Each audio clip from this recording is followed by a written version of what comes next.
Parmi les causes qui te permettront de rencontrer ton Seigneur dans une bonne posture et d'avoir ce qu'on appelle husnul khatima, la bonne fin, eh bien c'est d'espérer la miséricorde de ton Seigneur et de ne jamais désespérer de la miséricorde de ton Seigneur jusqu'au bout, même au moment de ta mort. Peu importe les péchés que tu aies commis, souviens-toi de cela. Toi mon frère, si même tu as eu des négligences dans des actes d'adoration, dans la prière ou peu importe, eh bien arrive à toi ce moment qui arrivera à tout le monde, c'est-à-dire al-maut. Ne désespère surtout pas de ton Seigneur Tabaraka wa Ta'ala, de la miséricorde, la bonté, la gentillesse de ton Seigneur Tabaraka wa Ta'ala et une bonne opinion de ton Seigneur Tabaraka wa Ta'ala jusqu'au bout, tout en craignant bien sûr les conséquences de tes péchés. Mais l'espérance doit primer et doit prendre le dessus au moment de la mort. Et c'est pour ça que le messager de Dieu alayhi salatu wassalam a dit dans le hadith rapporté par Muslim, il a dit ces propos quelques jours avant que la mort ne le touche, qu'aucun d'entre vous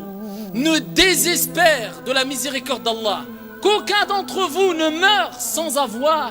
la bonne opinion de son Seigneur Tabaraka wa Ta'ala. Le prophète il nous l'a interdit. C'est-à-dire, peu importe les péchés que tu aies fait, toi ma soeur, même si tu as vécu toute ta vie sans avoir le hijab, le voile, eh bien au moment de ta mort, eh bien ne te dis pas je n'ai pas mis le voile, eh bien je suis voué à ma perte. Et il faut rappeler et savoir que peut-être même une femme qui n'a pas mis le voile a peut-être fait une action qui lui donnera accès au paradis, contrairement à une autre qui a mis le voile et qui ne mérite pas le paradis. On ne sait pas, donc on n'est pas là pour juger. Eh bien cette femme qui n'a pas mis le voile, elle mérite autant de respect que celle qui a mis le voile, et elle ne doit pas désespérer jusqu'au dernier moment si elle se retrouve dans cette situation où la mort la touche ou la frappe. Eh bien elle doit espérer la clémence et la miséricorde de son Seigneur Tabaraka wa Ta'ala, et qu'elle sache que son Seigneur est le miséricordieux par excellence et que sa miséricorde devance et dépasse sa colère. Et bien sûr il n'est pas question d'attendre le dernier moment pour pouvoir simplement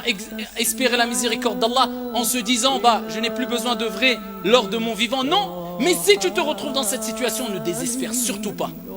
Un jour le messager d'Allah alayhi salatu wassalam est entré voir un jeune qui était au moment de l'agonie de la mort et il lui a dit quel est ton état, que ressens-tu, comment vas-tu? Il lui a dit, Ya Rasulallah, ô messager de Dieu, j'espère la rencontre de Dieu, c'est-à-dire j'espère, j'ai la bonne opinion, j'espère la miséricorde de mon Seigneur, mais par contre j'ai peur de mes péchés. Le prophète alayhi salatu wassalam a dit,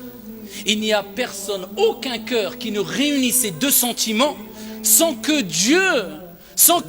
ne lui fasse miséricorde, sans que Dieu ne lui accorde ce qu'il souhaitait, c'est-à-dire la rencontre de son Seigneur, et sans que Dieu ne le mette en sécurité de la peur ou des conséquences de ses péchés.